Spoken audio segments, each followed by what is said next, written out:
Welcome to the show where we talk about whatever we want, whenever we want, and nobody cares. Hi, I'm Eli, and this is my brother and co-host Joshua, and this is Podcast.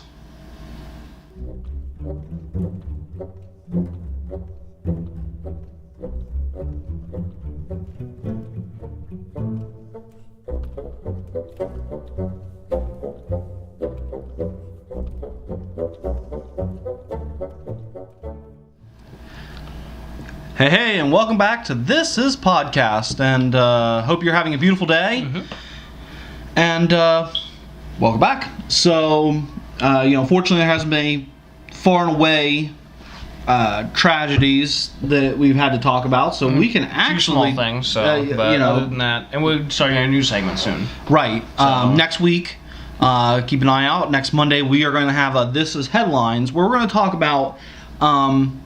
some of the news that happened throughout the week, and it's not all going to be tragedies.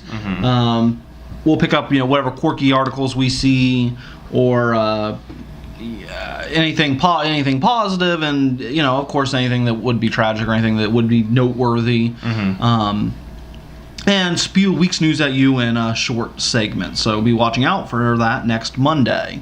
As to that, since we don't have to talk about it, we can move forward with today's topic, and we actually have two, and we're starting with firearms. Now, if you've been watching, you know that we have This is Firearms segment that we've been kind of building into, and so I thought today we'd talk about our feelings on firearms, maybe some of our feelings about gun control.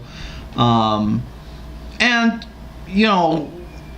I have definite feelings about gun control, but I also like shooting. I enjoy it. I own a couple guns. I don't think that gun control, just a light part of that, no, I don't think that gun control directly means you can't have guns. A lot of people will associate it with that. Well, I don't think unfortunately, a lot of people say things. So you say like, oh, well, I think we should get rid of high-capacity magazines. Like, oh, you want to get rid of guns. That's not what I said. I didn't say get rid of guns. I said get rid of high capacity magazines. I don't. Two very different things. I don't want to point fingers at people that do that, but there are people that do that. And no matter how you look at it, a lot of people do that. Well, I'm not saying there's not two sides to the equation, but there are people. You have somebody who says we don't need AR-15s on the market. And everyone says, "Oh, so you want to take away every single gun on the market?" Well, you're right, and it's not. There's two extremes, right? And you have a very rightist extreme that is, hey, I'll go ahead and throw it out there. I enjoy shooting. I own guns. I am a gun owner, and I shoot them regularly. I don't think that assault rifle should be available to the common man. Okay, the assault rifle was built for one purpose only. It was to kill another human being. It wasn't built. The earliest assault rifle or the pre-assault rifle is the Sturmgewehr, the STG-44, right? Is the earliest example of assault rifle. It was built at a time of war to kill humans. It wasn't built as a deer hunting rifle, so it just doesn't seem to me to be necessary for people to own assault rifles. I also am against high-capacity magazines. Even in a self-defense scenario, you don't need 30 rounds. You don't need 30 rounds in your pistol. The standard, 7 to 15, depending on the model pistol, should get you through in a firefight. And so I have very definite ideas. I'm against assault rifles, and I'm against high-capacity magazines. And I honestly stand right in the same position on that. I'm not against guns. I own a gun. But I do not... and I plan to get more. But I'm not really big on the... Well, there's another thing. I do plan to get more. There are certain guns I have my eye on that I plan to get in the future. Having said that, when I tell people that, I'm opposed to assault rifles and high-cap magazines, right? I get one of two responses. It's either, well, you're opposed to guns. You want us to get rid of guns. It's our Second Amendment right. You want to get rid of guns. No.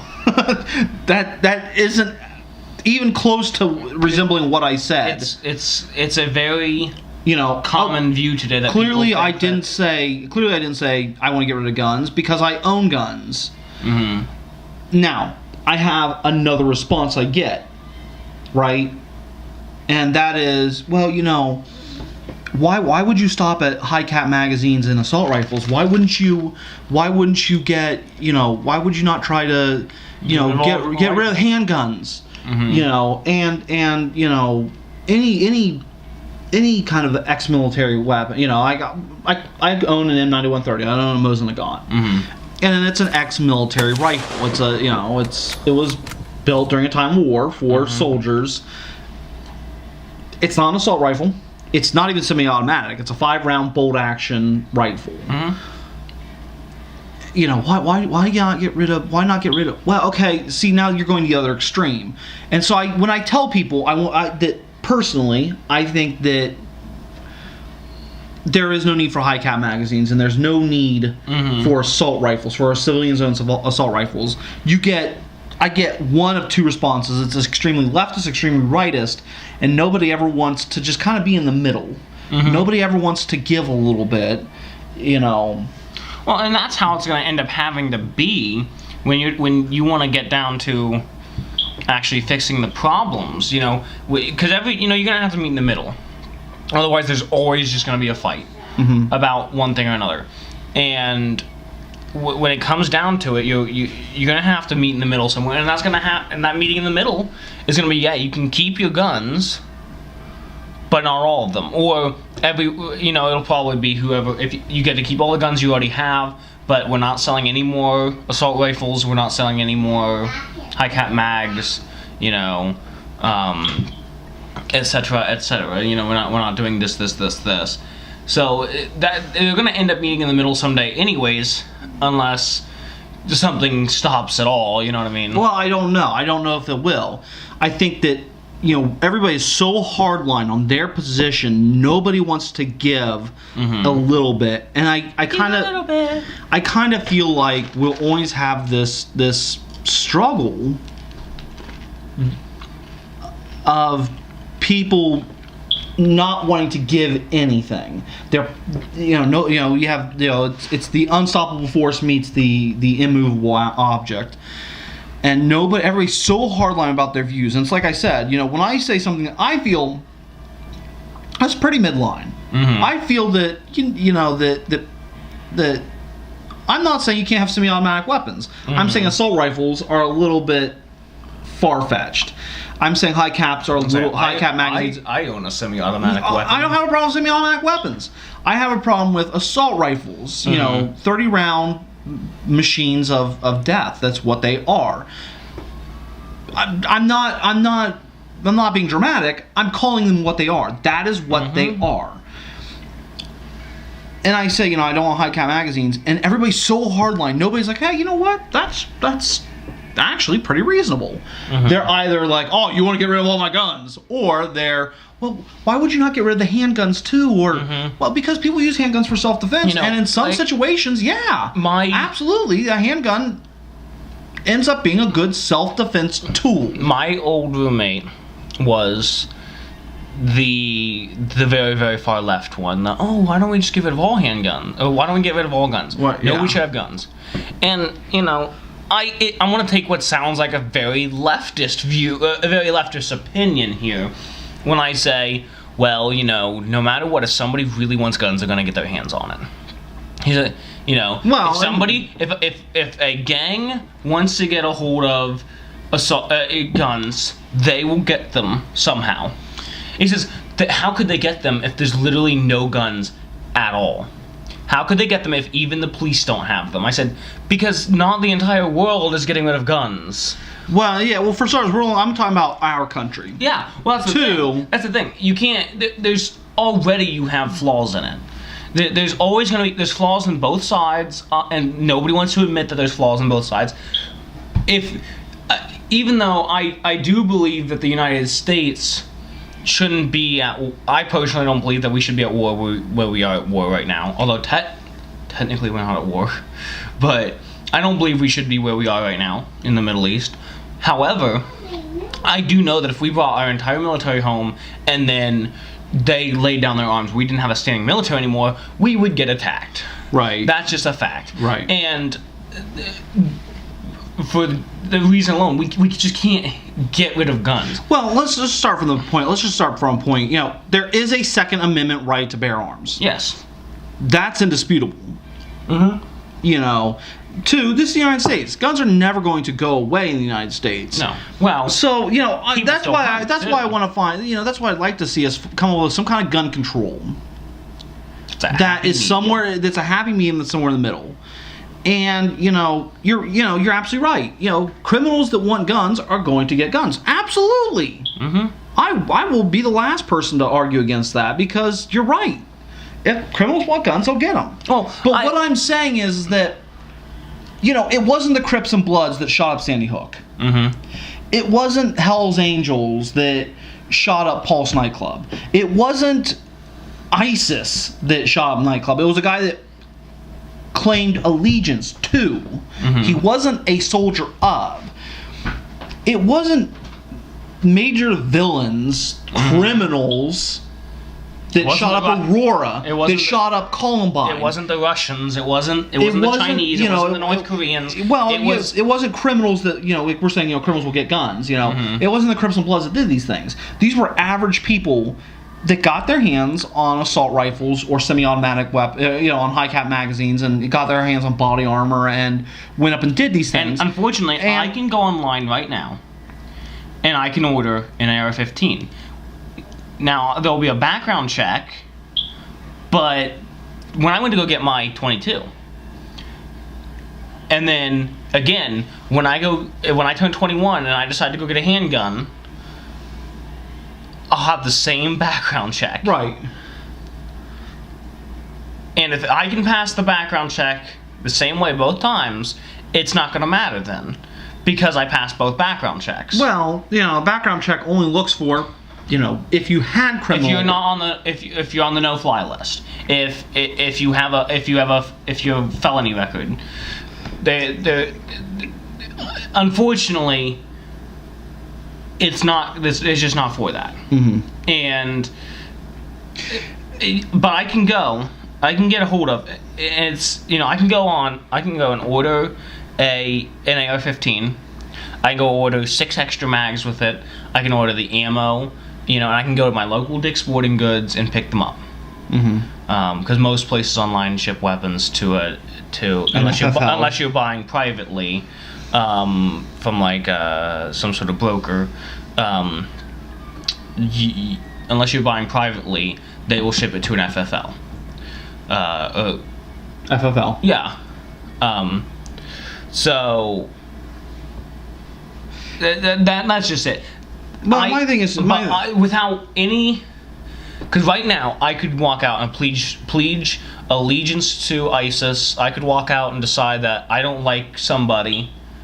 I don't have a criminal record right now. I have one driving misdemeanor, a minor misdemeanor. It was for rear-ending someone by accident, and not maliciously or anything. So I can go out right now and buy all those things, and then go somewhere and shoot up the place. Well, that was the point. I won't. Obviously, that's not who I am. But it's available. But that's the point I was trying to make. Was you're right. Criminals will get their hands on guns, but the people that did these, have made these major shootings, weren't those types of criminals. Mm-hmm. And if getting rid of high capacity magazines, or banning, I shouldn't say getting rid of, because they're military can use them and everything. But if banning them for civilian market saves one child, I have children 3, 6, and 15. I don't want to see. I've decided I want all my children unshot. Mm-hmm. And when you think about Sandy Hook, that was horrific. Mm-hmm. And if the banning of a high capacity magazine saves one child, to me, that is worth it. Mm-hmm. Unfortunately, you still have a lot of people saying that the self-defense line, the the something line or the something, you know. Well, you can self-defend with a handgun. You can self-defend with, you know. No matter how much you self-defend, there's still going to be at least one death somewhere else. And when you start defending that they could have self-defended, you've already given, in my opinion, you've already passed away. You've passed on from caring about that person's actual life. That person had a life. That person had a family. That person had a job, etc., etc. Or that person went to school. That person was a scholar. That person was a child, a 6-year-old child. You know. Yeah, there's self-defense as much as you can, but in a self-defense capacity, you don't need high capacity. So, well, guys, comment below. Let us know what you think about gun control in this country, and what are some of your thoughts? What do you think are some happy mediums that could potentially, you know, let's work together, guys. I know that some of you have seen our shooting videos. Some of you are warriors. Some of you have watched the sword plays, and you guys definitely probably have very definite ideas. So comment below, tell us what you think. You know, let's work together and let's find that happy medium, that solution. We want to hear what you have to say, so comment below and let us know what you think. Now, on that topic, getting away from the gun control aspect, I have very definite ideas. We have very definite ideas on gun control. But that doesn't mean we're against guns. We love to shoot. We love to shoot. And we made a couple gun videos.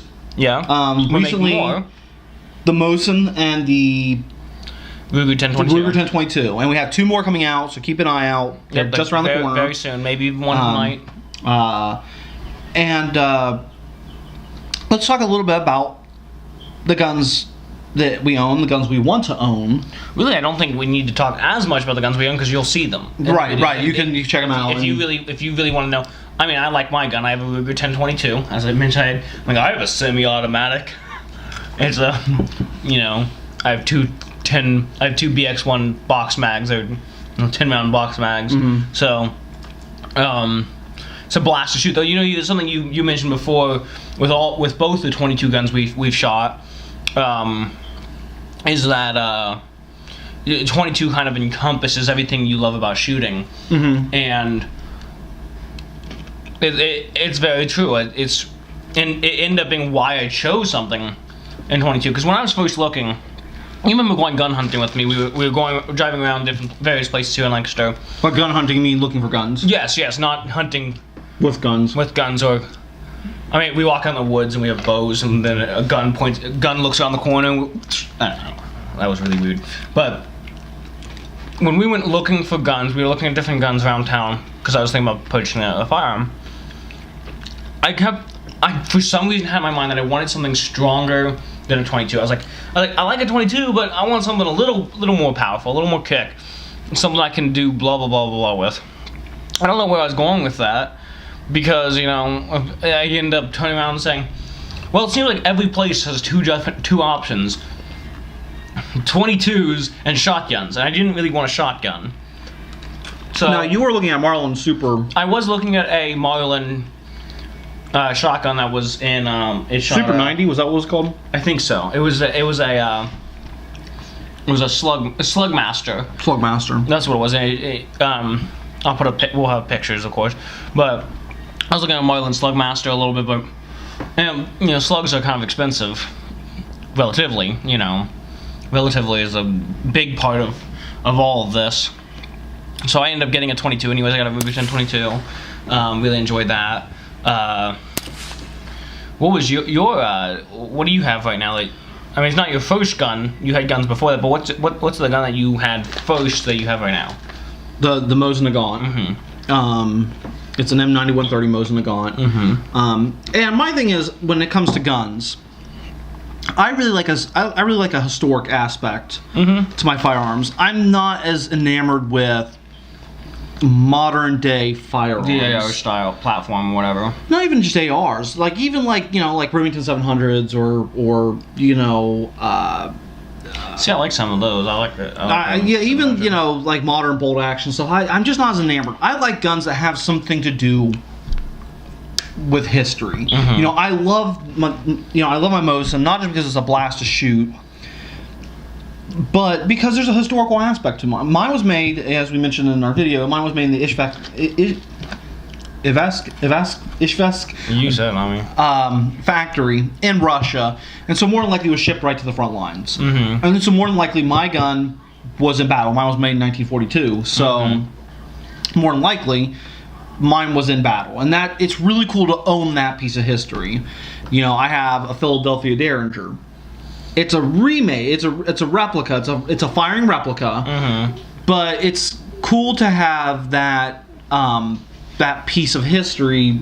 You know, the ability to load and fire a gun the way it was, back in the day. And so some of my favorite guns have some kind of historic. The guns I want to own have some piece of history attached to them. So, looking to the future, what are some of your favorite guns? Some of the ones you are planning to buy in the future or like to own in the future. One that I'm not planning to buy in the future because they're incredibly expensive. The ammo's, I was sloppy. Same ammo as here in Mosin is becoming more and more scarce, at least in the cheap range. Is a SVD, a Sniper Sky Ventovka Dragonova, the Dragunov SVD. Sniper rifle.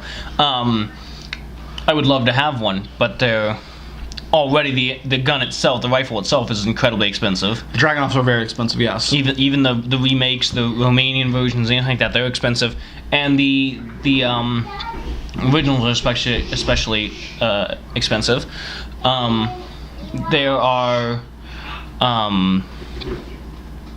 and the ammo, the Russian surplus, well, not just Russian, but the surplus ammo that's cheap is slowly becoming more scarce now. And then it's also kind of expensive in the remake stuff from different various companies.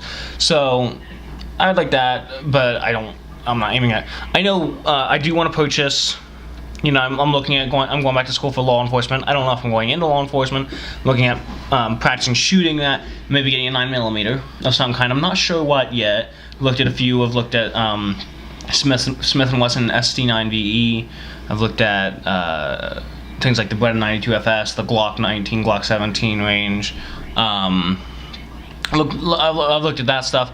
I also kind of want to get a single action 22 revolver, like the single 6 that we recently shot. But I don't want to put the money into it as much. I'm thinking about maybe more like a Heritage Firearms or Heritage Manufacturing Rough Rider. So the Ruger single 6 that we just recently fired, and the video will be available soonish. And I say I believe I said this in the video. The Ruger single 6 is perhaps my favorite gun of all time, just because it's the first gun I ever shot. Our grandfather took me out, and that was the first gun he had me shoot, was a Ruger single 6. And so for pure nostalgia, it's probably one of my favorite guns of all time, just because it's just nostalgic. And Michelle had a Ruger single 6 handed down to her from her mom, and Michelle's like, this has come down through the family. And I was like, oh my god. I was like, are you kidding me? That's a Ruger single 6. I knew everything about it because I'd already shot it 500 times previously with Grandpa Lynn. Yeah. And I think you just said the only difference is the one that we have here, and the one that you're talking about is from the 5th year of production, and it was before they added the bar safety. Right. So that's kind of cool, actually, to me. I like safety on guns. A lot of people complain about having, what they call it, the different safeties on guns. People don't like external safeties on their guns. They don't like the what do they call it, the magazine detachment or whatever. There's a lot of things that people don't like about safety, and they all say the same thing. Safety's between the head. The only safety's between the best gun safety is between the ears. I'm like, well, I agree with that to a certain degree. I also believe that I may treat that gun safety, as much as I can, but the one time I mess up is gonna be the one time that a kid picks up the 9mm that I didn't put away properly, or something like that, or I sat down for a few seconds, and he doesn't have the other gun safeties in his head that I do. Well, I just think a safety is that one extra step between you or you getting shot or somebody else getting shot. It's just that one extra step, that one extra level of security, and why would you not have it? You know what? Military guns are built with safeties. Yeah. If it's good enough for guys whose job is to be prepared for warfare, then it should be good enough for the rest of us. And that's all there is to it. Yeah. Now, on the topic of revolvers, because we were talking about this at Ruger Single 6, one of my other favorite guns of all time is something I plan to purchase here within the year. I would like to purchase within the year. Traditions Firearms makes a few replicas of it. Firing replicas, is the 1860 Colt Navy. 1851 or the 1860? 1860 Colt Navy, okay. Or they might have it under 1851. The 1851 is I believe the original. They make several. So but then the quite possible. The 1860s is a later model of it. It's quite possible they have both because they have several models of the Colt Navy. Yeah. And I think the 1860 Colt Navy 1 is aesthetically very cool. It is a very cool looking gun. These were guns that were designed in a time that aesthetics were as important as the ability to work. And so, you look at like the 1860 and it kind of tapers to the tip of the barrel. And there's no point to having that taper other than it looks badass. Then it gives it some aesthetic quality, and I really like that. And so, Traditions Firearms does sell a couple different models of the Colt Navy, and I absolutely am planning to by the end of the year own a Colt Navy. Well, didn't you say you kind of want the black powder variant? The original is actually a black powder gun that you pack every single chamber. Every single cylinder's packed. But then there's also modern variants, which I believe some of the ones that you've been looking at have they're chambered in like 38 special or 9. I don't think 9mm is in there, but there's something like that. They're chambered in a different round. In a modern style bullet. I'll probably end up getting the black powder variants just because, again, I like that historical aspect, and I want the revolvers and the rifles that go with some of the swords I own. I do historical sword fighting, and so I want those historic pieces to go together. I want in 1860 to go with my 1860 light cavalry saber. I want a flintlock pistol. A black powder flintlock pistol to go with my Revolutionary War saber. Yeah. And that's something, Andrew and I, my oldest son and I, that's another thing we're planning to do this year. He and I are nesting some money together, and I told my oldest son that, we took out the Derringer, we fired it, he loved it. And I was like, hey buddy, what would you like to, again, Traditions Firearms has building kits. You build your own black powder pistols or muskets. And I was like, you want to do that? And he's like, yes. So my eldest son and I are going to buy 2 black powder pistol kits, and we're going to sit and build them together. Be a father-son project. It'll be a lot of fun. And if that works out well, if we're able to get working black powder pistols made, then maybe next year or the year after, then we'll build muskets, black powder muskets together. Well, I did like shooting the black powder a lot. I loved it, but unlike you, who said, this is my new obsession. Your new obsession, your new love in guns is the black powder. I wasn't that into it, and I do plan to shoot it more, but not really my next thing. I do plan on getting a handgun soon, but my next purchase that I really want is a 308 rifle, a shooting 308 Win, or also 7.62 by 51 or 39. The NATO designation of 308 is technically different, but they're similar enough that they say that you can chain within the same round. In the same guns, it doesn't matter. Actually, I thought that was very interesting. You don't usually hear that about different rounds, right? But you mentioned the Remington 700. I'm sorry, the Remington 700, which shoots in 308 earlier, and that's not really what I'm really wanting. looking at both the aesthetic, the specs, but really part of the price point is the Mossberg Patriot. It's a very nice rifle. A lot of people have bought it. It has great reviews, so a lot of people that have bought it have loved it.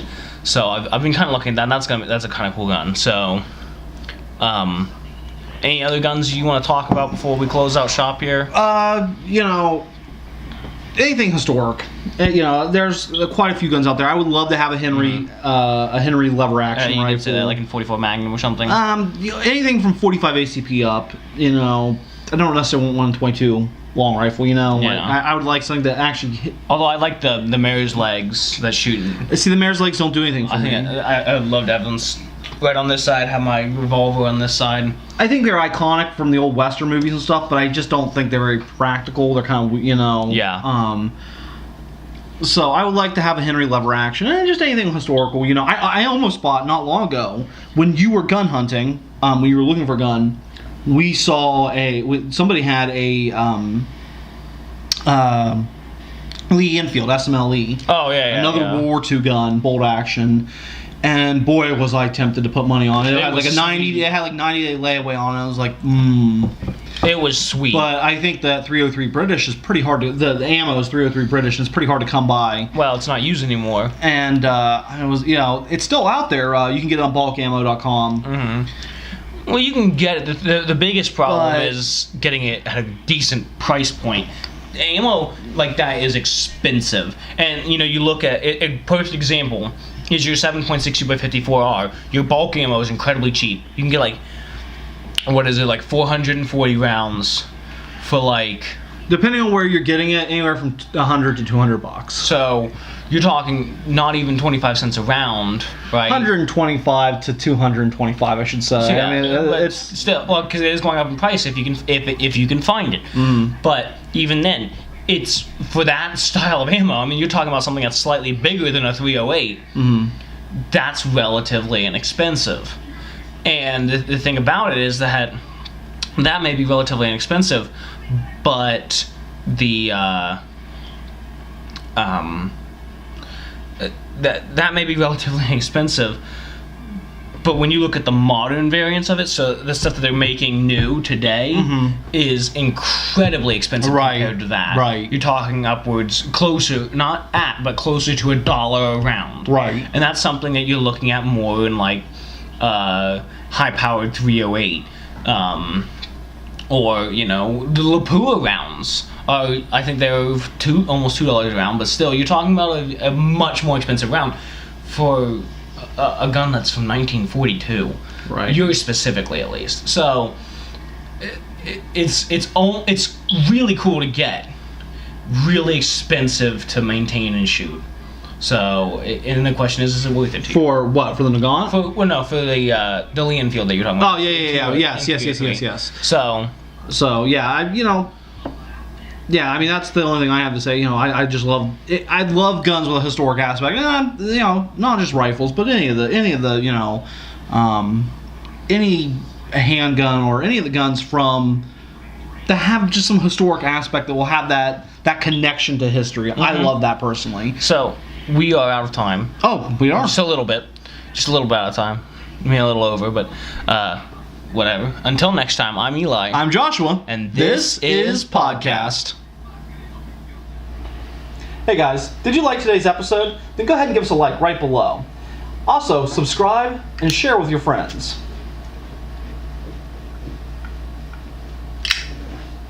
Don't forget to leave us a comment and let us know what you think. And when you're done, you can follow us on Facebook or Instagram at This Is Podcast.